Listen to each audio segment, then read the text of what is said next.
Okay, on this episode of Bobscaping, we're going to be cutting back some ornamental grass that wasn't done last fall. Here we are, first part of February. It's all brown and dormant, so it's a good time to cut it. And we'll probably cut some of these perennials back at the same time.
So as you can see, this was tied first with a piece of twine.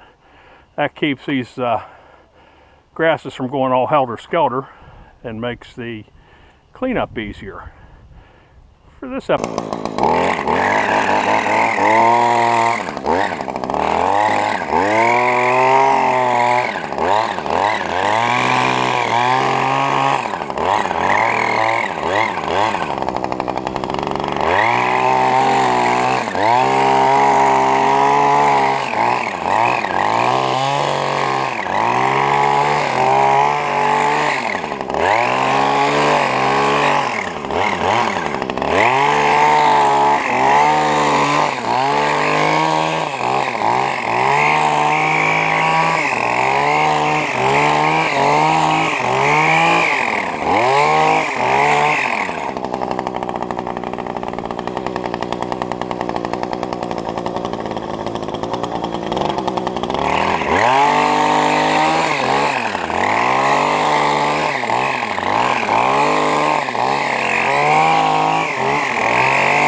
okay, so I like to leave probably, 10 to 12 inches on them, and I like them better when they're mounded a little bit, but some people just cut them straight across.